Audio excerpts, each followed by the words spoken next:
The drama, a movie that seems to have a lot of drama around it, actually, some for good reason, so let's get into it. If you know nothing about this movie other than that it involves Zendaya and Robert Pattinson getting married and some crazy things happening around that, and you don't want to know more than that, you should leave, because the discourse around this movie has actually started spoiling things. I don't even want to necessarily say spoiler, but there is a central premise to this movie that they've been trying to keep out of the marketing, and because some people have issues with the fact that they were keeping it out of the marketing, it has been making the rounds because of those critiques. So it was kind of partially spoiled for me a couple weeks ago, or at least a potential aspect of it was kind of spoiled for me, but even then I could not have anticipated the direction it was going to go. But the no spoiler premise, to the best of my ability, is in the week that they are about to get married, a conversation amongst them and their friends rattles something at the foundation of their relationship, running the risk of upending it all. And that's why they've been trying to keep it so secretive in the marketing. What could possibly have been said to cause this kind of reaction with everybody at that table? Now, I actually avoided all the trailers because I knew that regardless of what was going to happen in the movie, it was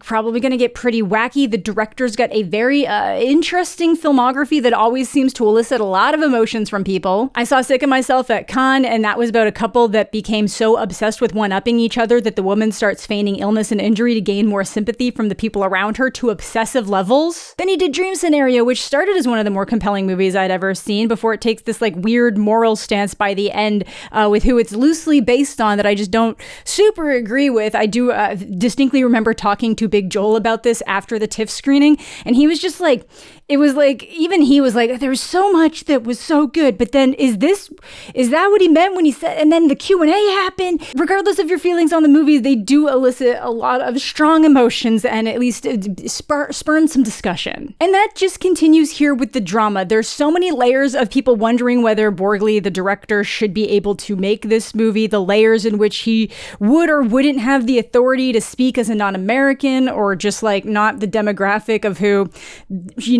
this should really be about, the blind spots he might have, then just the core aspect of what really kicks off the drama in the movie being something that's gonna cause some real life relationship dramas depending on how well you know your partner if you start asking those types of questions. Exciting! But not as exciting as today's sponsor, Raycon, and their bone conduction headphones. Bone conduction? What the heck is that, you might ask? Well, it's pretty darn neat in a lot of ways. Instead of directly using your eardrums, they send sound through vibrations in your bones to your inner ear, which is just so cool to think about. That makes them a great addition to the family of headphones to wear to stay more aware of your surroundings. But I was actually really excited to try these because a couple months ago, one of you guys actually left a comment talking about how much these specific headphones helped you out after you had an infection that affected your hearing. And that's just so cool to me. And if you're wondering what this thing in the middle is and you're like, I don't want that, I have a little tiny baby head, so it's kind. They come with a little adjuster so they fit better no matter what size your noggin is. And with summer and Mother's Day right around the corner, these just might be the perfect gift. My mom's outside enjoying the weather, going for walks, working in the garden, enjoying her audiobooks along with the sound of nature, but still able to hear if my father's caused himself grievous bodily harm? Perfection! They have 13 hours of battery life to keep you going all day. They're IP68 water and dust proof, so if you get caught in some rain or a bit too sweaty, they're easy to clean. I've specifically really been enjoying these for workouts. They sit really comfortably and securely even when I have my hair up, and they're just so easy to toss in my bag or loop around my sling. So celebrate the moms in your life. Click the link below or go to buyraycon.com/JediBC to get 15% off the bone conduction headphones. Thanks to Raycon for sponsoring. Now back to the video. All right, the drama, or I guess I should mention the other drama around this. So a little bit before the movie came out, a letter started circulating that director Kristoffer Borgli wrote and self-submitted to a Norwegian magazine about defending a time when he was dating a 16 or 17-year-old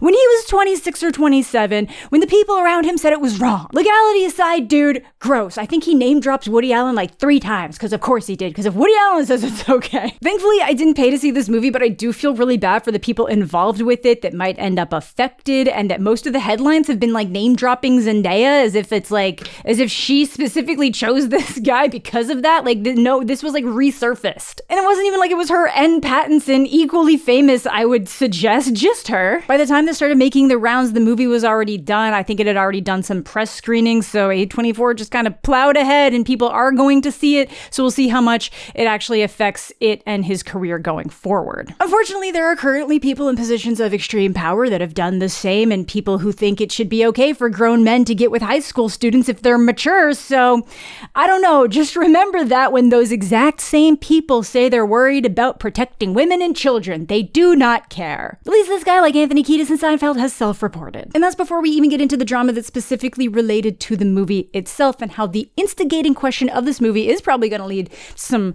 rough conversations this weekend with couples. And that question was, what's the worst thing you've ever done? And we'll get to what that means in the confines of this movie and why there was some backlash. So that means we're going into spoilers. I'm not going to go like beat for beat on this movie like I do with a lot of other ones, because so much of it is just like what's going on in these characters' heads and like looks and little moments and just things that are very hard to verbalize to you. But I'll give you the big notes. So we're going into those spoilers, and the movie really just starts with a lot of secondhand embarrassment and assuming Robert Pattinson's Charlie is going to be the one to do something messed up because he gets Zendaya by lying to her. He tries to say he's a huge fan of the book she's reading when he had never heard of it, but when he tries to talk to her, he doesn't realize that she's deaf in one ear and listening to music in the other, and she really only starts paying attention to him when he's moved into a panic ramble. It's a bit of a meet cute though, because she gives him a chance to reset and try again. So you think he's in the clear, but then he doesn't even try to read the book or look up any information on it before going on that first date, where she's obviously going to bring it up because that's how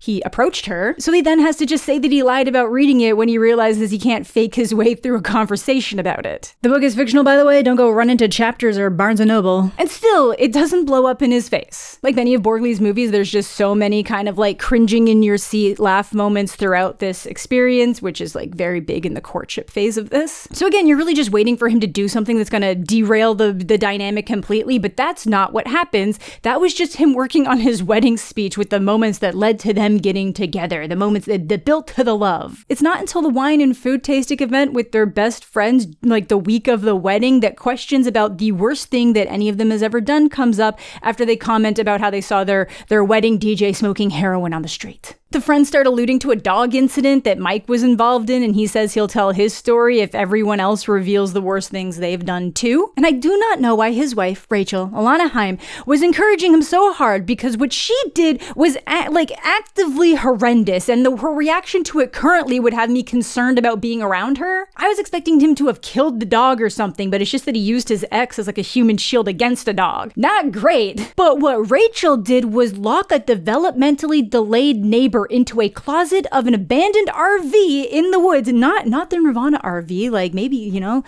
that still wouldn't have been okay, but it was like an abandoned RV in the woods, leaving him there while he freaked out, not telling anyone where he was when they specifically came to ask. So he wasn't found until the next day, and theoretically could have died before anyone did. And she's just giggling up a storm about it. That's pretty sociopathic if you ask me. Alana just stays being the most unlikable people in movies. Then it hits Charlie, who says, oh, I viciously cyberbullied a kid to the point his family moved away. Also pretty damn bad. He says the moving part was probably unrelated, but honestly, with the way he is in this movie, there's a chance he's either lying about it entirely just to have a story, or it's significantly worse than he's making it sound. And then it hits Emma, and she drops that she almost did a school shooting, which I'll give it to them. I have never seen a movie address the topic in that way, which is obviously a large part of why people have an issue with it. This is a dark comedy. A lot of it gets played for jokes. I can understand why that would be upsetting for people who have like personal connections to that type of tragedy. But statistically, near killers are out there. Like there was even a guy who had actively started one and I think went to jail for it, and thankfully didn't actually manage to kill anyone, that tried making a social media career a couple years ago and then I think got shut down. So if we know people who've tried and failed, there are absolutely people that have planned it and then just didn't start going through with it at all. Obviously, it instantly changes the vibe of the evening. Everyone's trying to be like, are you joking? If you are, that's not funny. If you're not, what the fuck? Rachel has an even bigger reaction because I guess her cousin is in a wheelchair because of a shooting. And yeah, that does really suck for your cousin, and you absolutely have the right to be concerned because someone just told you something pretty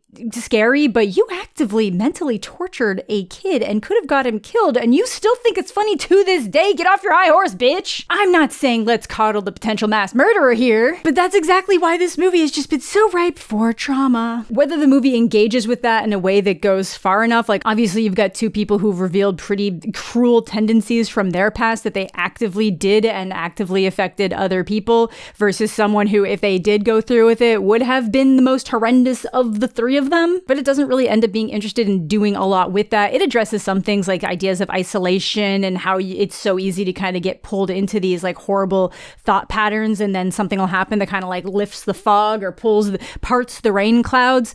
But it's not really interested in doing that. I think it is very much interested in flipping it back on the audience to make you think about what you would do in these situations, and then trying to make you think about the overall hypocrisy that people can have, like when they judge other people's actions, but then when it comes back around on them, how the ways that you can kind of like reason your way out of it. Again, not remotely trying to say it's the same thing. It's just an easy comparison. People who cheat, it's, you probably go most of your life being like cheating's horrible, and then somebody somebody who does it, and suddenly they're like bending over backwards to find the different ways to justify it. Because again, this movie is obviously using the most extreme example as the backdrop. Because yeah, what would you do if you found this information out? This would have been at least 15 years ago. She hasn't done anything since, doesn't have any concerning behaviors, no antisocial behaviors, but it gives Charlie pause, or honestly, he flat out starts to spiral. He wants all the details. He's trying to figure out if it's an exaggeration. Oh, you mean like you just thought about what it would be like? But like, no, she was to the point that she was practicing with guns. It's actually how she deafened herself in one ear. So many interesting ways this could be engaged with. Some it does, some it doesn't. And that's what a lot of the complaints were about. Obviously, people who found themselves close to instances of mass shootings and school shootings specifically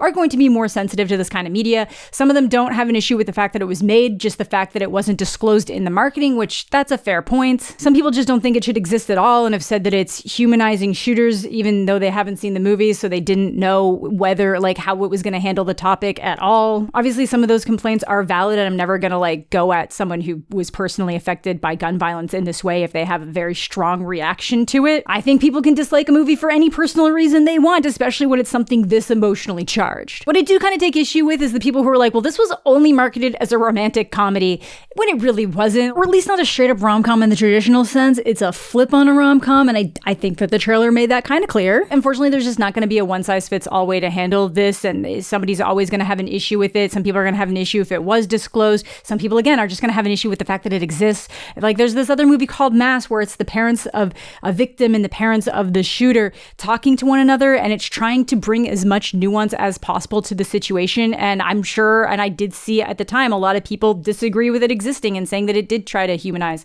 a shooter. It's something that actually comes up with a lot of crime-related media. This just happens to be one of the more emotionally charged, rightfully, ones that obviously affects a large percentage of the US, specifically because the number of shootings that happen every year, and it's like rapidly rising. Like, if you look at the graph, it's kind of crazy how much it's increased from like 2018 and then even like 2021 and 2022 up. And this movie certainly isn't trying to come up with any solutions or reasoning behind that. Well, I do think it hits a point of what might help people who could fall into patterns and ideas of committing these atrocities. Obviously, I understand why people would be upset with anything trying to sympathize or empathize with potential killers or actual killers, but I don't super get the impression that that's what this movie is trying to do. Its main objective is definitely to be a little bit provocative with how it's expressing itself. It's why it keeps escalating in a way that makes you cringe away most of the movie. You're just like, oh no. It's why it's presenting it across from someone who actually did a horrible act against another human versus someone who thought about doing something that, again, would be more atrocious. It's trying to put your brain through a ringer. But I guess to explain some of those thoughts, we actually have to get into the movie. So to give the rundown on Zendaya, or Emma's backstory, as like Charlie's really grilling her, I guess her family moved. She felt more isolated, didn't have friends. People were a little bit hostile. She definitely had some hostilities. She was being bullied. Shootings obviously were something that kept happening in her reality, so she just got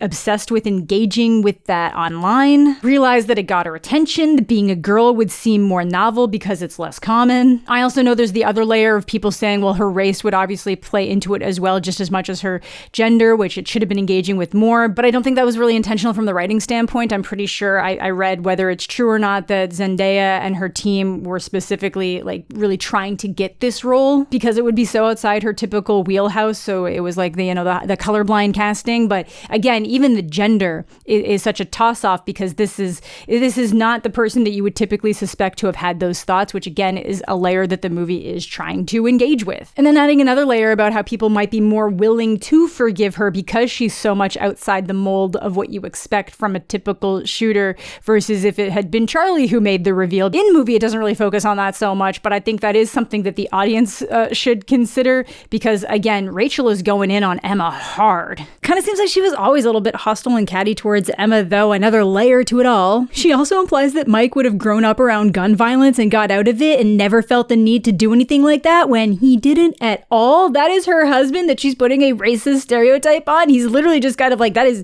not my experience. Then, of course, the next question after like what maybe made you feel this way was, well, what made you decide not to do it? And at first it's pretty weak. She says that someone else did a shooting at the mall and she felt like she couldn't do it anymore, which is definitely played more for comedy and just to have Charlie be like, so you felt like you got beat to it? But the bigger reason I found that Charlie doesn't really end up super focusing on is that once that shooting happened, the school started talking about it a lot more. They started an anti-gun club that Emma got pulled into, and she said it was just like being around those people, belonging, and the environment that she could actually thrive in. It felt like the fog being lifted. Like she woke up from a bad dream. There's a scene in this where Emma's trying to record a manifesto and her computer keeps messing up, but she specifically name drops her bully, who she then goes on to hug during this anti-gun violent push, crying like it all just hit her what she could have done and the damage she could have caused. And I think that's an important thing to think about because it is genuinely scary how easy it is for teenagers to get pulled into horrible spaces when they feel like outcasts. Not to excuse the actions that come from it, because yeah, a lot of people who do stuff like this are just doing it because they want the spectacle, they want people to notice them. They're not doing it for any kind of revenge a lot of the time either. It is just to do the thing, and that's horrific. But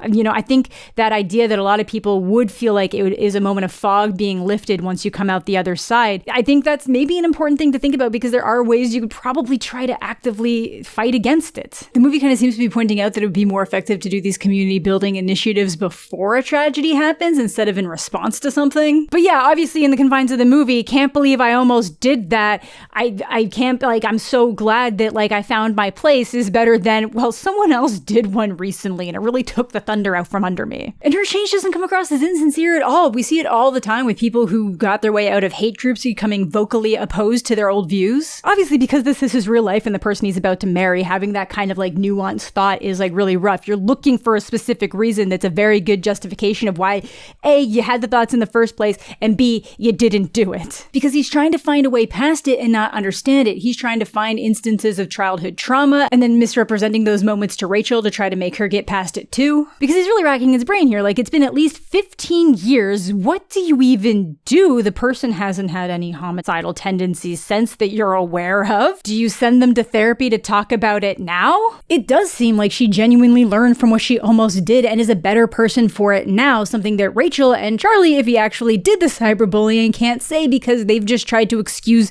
their cruelty away as just being kids, something not afforded to Emma. At one point when the mental anguish for him is really hitting an all-time high, he asks his coworker what she'd hypothetically do if her boyfriend told her he had planned one in high school but then didn't go through with it. And she says she'd probably call the cops, but what are the cops gonna do about it now if nothing happened? I guess maybe you could end up deemed unfit for guns. I guess that would be a solid solution, honestly, but how difficult would that be to have happen? I gotta say though, the way he was asking the coworker questions and the way he was pushing it, I really thought she was going to assume he was referring to himself, but no, it just escalates into him kissing her during a full-on meltdown. Fucked up scene though, she just seems defeated going along with Charlie trying to escalate things before he stops. But even without that moment, things have been pretty rough. We gotta go back a little bit. So they, at one point they go to talk to the photographer who obviously just keeps saying, so then we'll shoot the parents and then we'll shoot the grandparents and then we'll shoot you without the parents. Because they seem so tense, she just assumes it's nerves and they try to do a little test run, but they both keep getting these 1,000-yard stares over everything happening and just getting lost in their own minds. Rachel continues to be terrible. Again, she can choose to not want to interact with somebody anymore if they just don't like that something was revealed, but she was supposed to do work for the company that Emma works at and then just stopped answering them and then got mad when they let her go from the job. It wasn't just Emma that she wasn't answering anymore. It was Emma's boss. And then she was just she fired me just because I had a normal human reaction to this thing she told us. I still don't know how she's the worst person in this movie that includes includes cheating and a former near-school shooter, but here we are. I never said he was mentally disabled. Yes, you did. You said he was slow. You said he was slow. But because she's the bridesmaid and her husband is the best man, it kind of really feels like this is all the ticking time bomb. Outside all the tensions presently building into the wedding, there's just like the movie's interspersed with flashbacks from Emma's past, the moments of build-up when she decided not to do it, but she spends so much time listening and just trying to adjust to how Charlie is feeling, waiting to see if they're maybe gonna get past it, which still isn't clear as they're getting married. Like, you kind of think that maybe they're gonna shake this all out and just like not get married or things will get settled before that. It's like, no, you're steaming on through. Mom and dad are coming over the pond. We gotta keep it going. And I do find it so interesting the way that Charlie is literally losing his mind, like really not being able to get over it, thinking back to any little moment that she might have had a heightened emotion and what that might have meant on a grander scale. But then he's still trying to reason it out with himself and the people around him, like when he's doing the hypotheticals with the coworker and she is steering more in the direction that his brain is fighting. He gets so mad. When Rachel's still staying very staunchly against her, he's also trying to convince her in the other direction that he's not even fully convinced in. Overall, I think the movie could have just gone a little bit deeper on the thought process, what was going on in her mind versus what was going on with Charlie. Obviously, when you have someone who's just so far outside the mold of what a mass shooter is, both in gender and race, there's just like a lot of interesting things you can do there, but the movie is just not...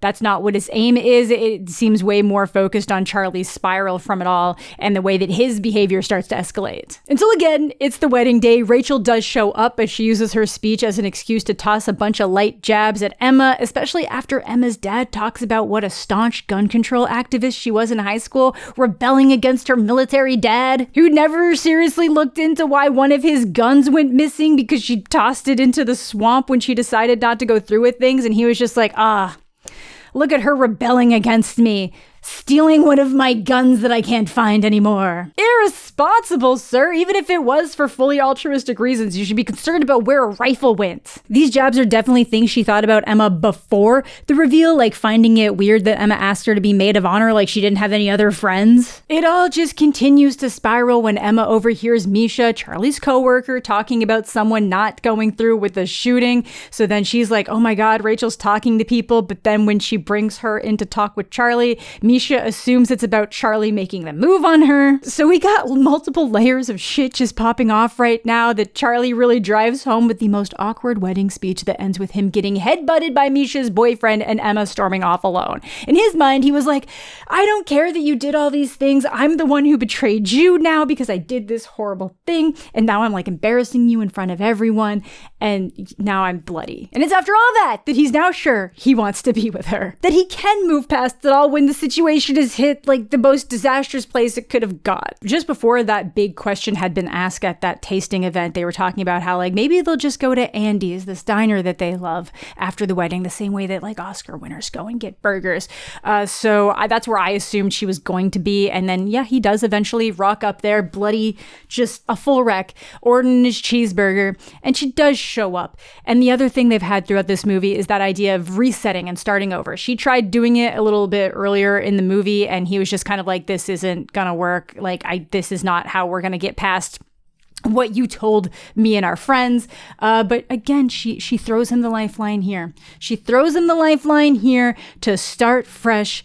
And, you just know somehow these kids are gonna make it okay. I do find it interesting that the only time he takes the reset is when he's done something wrong, couldn't extend that grace to her. At this point, he's the only one who's actually betrayed the relationship. But that's another layer. She believes in second chances because she feels she got one even if no one else was aware. That second chance can be pretty loaded though, and ties back into the question that started when they saw the DJ smoking heroin. Charlie instantly wanted to fire her. Emma wanted to offer another chance because they wouldn't have ever known if they hadn't seen her. This gets flipped later when Charlie gets wishy-washy about firing her because he's been trying to move past Emma's reveal, but she just sees it as someone else getting more leeway than his own fiance. But Mike points out that they did see, so the question becomes, can you move past something you know? Swinging back to the end, is Emma offering Charlie the do-over after he blew up their wedding and tried to sleep with another woman, a reflection of her lack of self-worth, believing she has to constantly give people more chances? Or is it a genuine show of her empathy to believe the best in people's ability to come back from their worst moments, because now you know them better and have a chance to go forward with with that knowledge. And that is the movie. You can see why some people are like, well, that's oddly romantic, and you can see why some other people are like, I have no idea what's happening anymore, but I think that Alana Haim is worse somehow. There's a lot of stuff I haven't gone over, like this whole scene with Rachel's cousin where you really think that Charlie's about to commit some kind of crime, trying to make her think Emma's okay before she even knows what Rachel wants to talk to her about. Rachel wanted to make sure Sam would be okay with her going to the wedding, considering she was there, guessing the conversation went fine, even with Charlie being a little freak. I would love to know what technically is there a legal option if you find out someone had planned one of these like over a decade ago and then didn't do it? Like, is there a responsibility you have to notify someone, something? Like, I genuinely don't know what the course of action would be there. This has never happened to me. I've really been enjoying the various ways people are engaging with it, whether I agree with them or not. Unfortunately, there are some people not realizing that some of the scenes are characters imagining what they'd like to see happen, or just spiraling worst case scenarios, like Charlie going back to England immediately and leaving her. So that's kind of been rough to see. I think the movie did a pretty good job making that clear. Obviously, you can wonder why even while drunk she would have said that, but we have to get past that. You either have to be on board with the fact that that happened and was revealed, or you don't watch the movie. But yeah, that is the drama. And overall, I did enjoy it. I don't love it as much as some people seem to. I don't hate it as much as other people seem to. I won't be financially supporting it. Because that's some other, like, I honestly, how about the topic of that guy's letter also could have been a what's the worst thing you've ever done scenario in this exact movie. So that's a thing. But yeah, let me know what you guys are thinking about this one down below. Do you think the marketing should have been handled differently? Do you think it's not that serious?